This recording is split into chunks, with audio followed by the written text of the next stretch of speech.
नमस्कार साथियों। आज का टॉपिक है प्रायद्वीपीय भारत का पठार का भाग 3। इसके पहले हमने प्रायद्वीपीय भारत को 2 वीडियो में पढ़ा है। आज का है देखते हैं। ठीक है। प्रायद्वीपीय भारत आप जानते हैं, जो भाग भूभाग पानी से 3 तरफ से घिरा हो उसे क्या बोलते हैं? प्रायद्वीप। और भारत है तो ये बन गया प्रायद्वीपीय भारत। जैसा आप देख पा रहे हैं स्क्रीन पर कि हम लोग मैप से पढ़ते हैं, तो जो ये वाला एरिया है ये होता है हमारा अरावली पर्वत श्रेणी। ये कौन है? इस सतपुड़ा श्रेणी है। कौन है? सतपुड़ा की 3 श्रेणियाँ। ठीक है। इधर साइड ये देखिए आपकी नर्मदा नदी, इधर से तापी नदी बहती है, और ये है सतपुड़ा पर्वत श्रेणी। और यह है विंध्यन पर्वत श्रेणी। कौन सी है? विंध्यन पर्वत श्रेणी। यहाँ पास है आपका छोटा नागपुर का पठार। ये देखिए यहाँ पास महेंद्रगिरी पर्वत है। उसके बाद देखिए गिर पहाड़ी जो गुजरात में है, कलसूबाई चोटी और महाबलेश्वर चोटी महाराष्ट्र में है, पश्चिमी घाट पर। और ये सभी कहाँ है? पूर्वी घाट। हम लोग यहाँ पढ़ेंगे पश्चिमी घाट और पूर्वी घाट।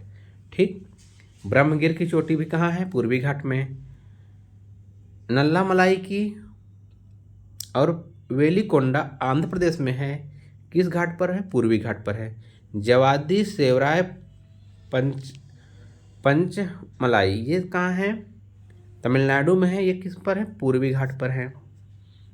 देख रहे हैं स्क्रीन पर। एक मैप को देखिए, है ना।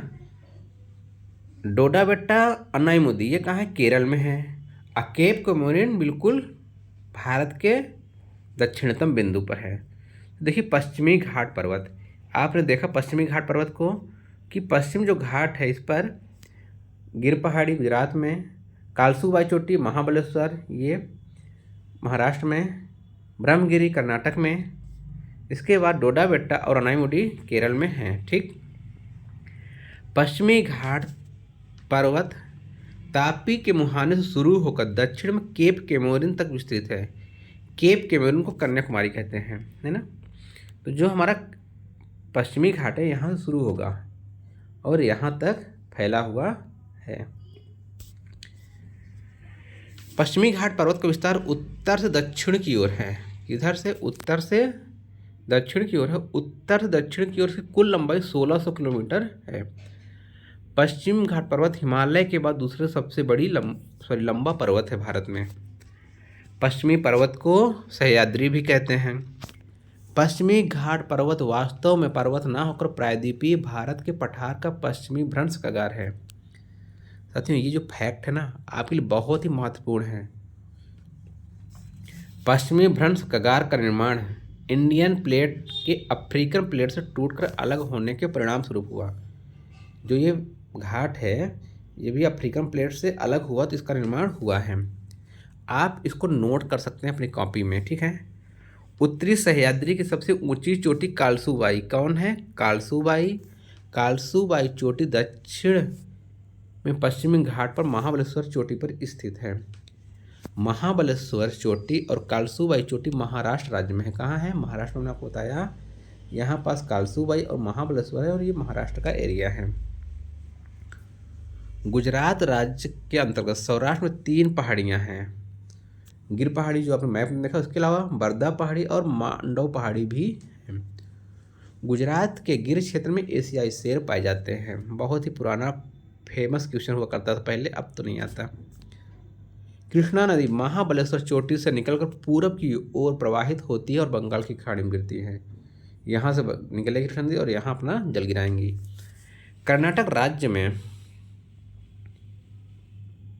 पश्चिमी घाट पर मुख्य रूप से 2 चोटियाँ कुद्रेमुख और ब्रह्मगिरी। मैंने आपको बताया कि ये जो ब्रह्मगिरी चोटी है ये कर्नाटक राज्य में है और कुद्रेमुख भी कर्नाटक में है। कर्नाटक राज्य में ब्रह्मगिरी चोटी से ही कावेरी नदी निकलती है और कर्नाटक तथा तमिलनाडु के राज्य में प्रवाहित होती है। ये यहाँ से कर्नाटक यहाँ तमिलनाडु दोनों राज्यों से प्रवाहित होती हैं। दक्षिण भारत में पश्चिमी घाट पर्वत और पूर्वी घाट पर्वत एक दूसरे से मिलकर एक पर्वतीय गांठ का निर्माण करते हैं। इस गांठ को नीलगिरी कहते हैं। ये यहाँ पास नीलगिरी, जहाँ दोनों पूर्वी घाट मिलेगा और पश्चिमी घाट जहाँ दोनों मिलेंगे उसे कहते हैं नीलगिरी पर्वत। क्या कहते हैं? नीलगिरी पर्वत।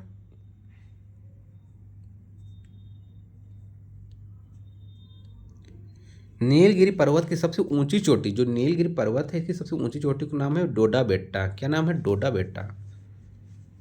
नीलगिरी का विस्तार तमिलनाडु, केरल तथा कर्नाटक राज्य में, 3 राज्यों में है। जो नीलगिरी पर्वत ये है जो बना है पूर्वी और पश्चिमी घाट का पॉइंट मिलन बिंदु, इसका विस्तार इधर कर्नाटक, यहाँ नीचे थोड़ा केरल और इधर तमिलनाडु। डोडा बेट्टा दक्षिण भारत का दूसरा सबसे ऊंचा पर्वत शिखर है।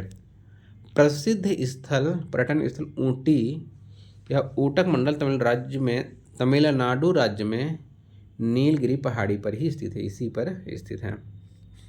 केरल का प्रसिद्ध सदाबहार वन साइलेंट वैली अथवा शांत घाटी नीलगिरी पहाड़ियों पर ही स्थित है।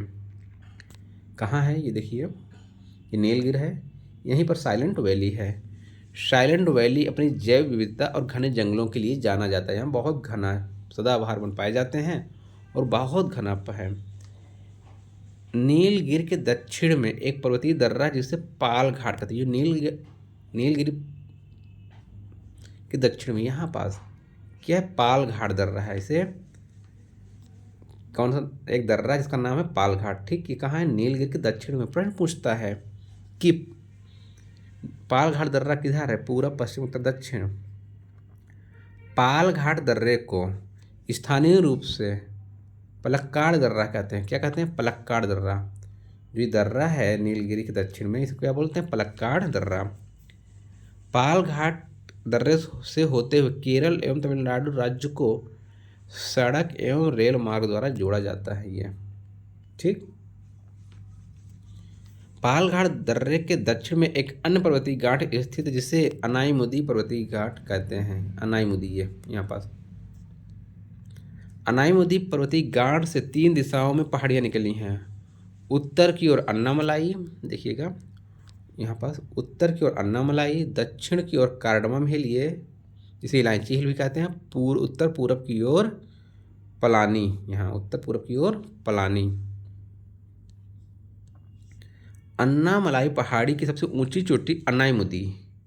कार्डमम पहाड़ी को इलायची पहाड़ी या इलामलय पहाड़ी भी कहते हैं। ठीक है, कार्डमम पहाड़ी भारत की दक्षिणतम पहाड़ी, जो कार्डमम हिल है वो भारत की सबसे दक्षिणतम हिल मानी गई है।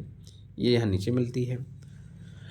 अनाईमुदी के पूरब में पलानी पहाड़ी, कहाँ? पूर्व हिस्से में, यहाँ पास। ठीक, ये जो अनाईमुदी है इसके पूर्व हिस्से में यहाँ पास ये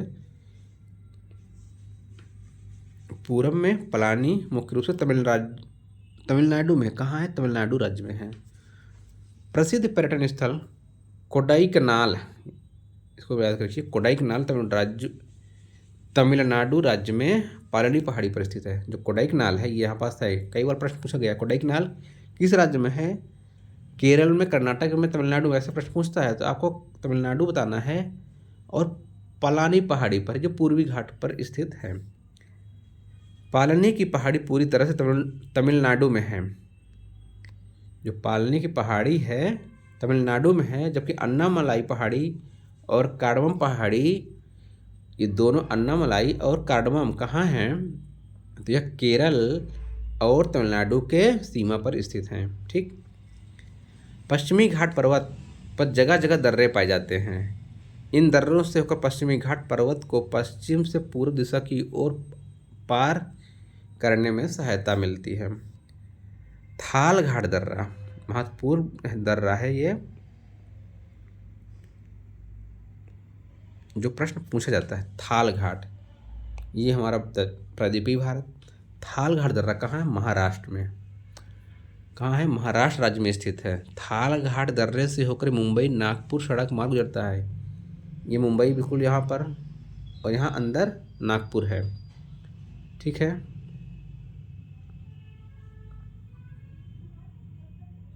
यहाँ पास क्या है? नागपुर है।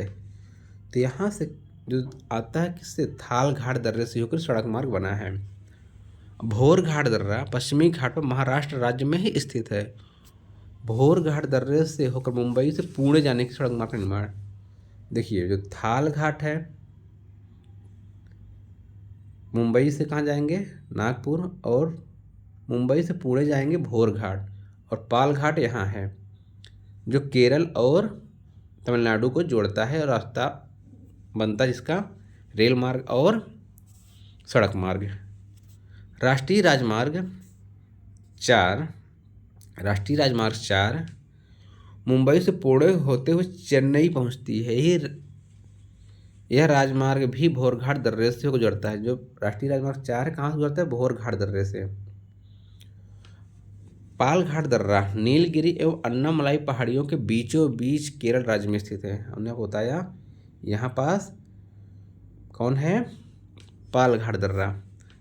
सेनकोट्टा दर्रा कार्डमम पहाड़ी पर स्थित है। जो सेनकोट्टा दर्रा है ये कार्डमम पहाड़ी नीचे है, यहाँ स्थित है। यह केरल राज्य में स्थित सेनकोट्टा। जब कार्डमम पहाड़ी केरल में तो सेनकोट्टा भी केरल में होगा। तिरुअनंतपुरम से मदुरई जाने वाली सड़क सेनकोट्टा दर्रे से ही होकर गुजरती है।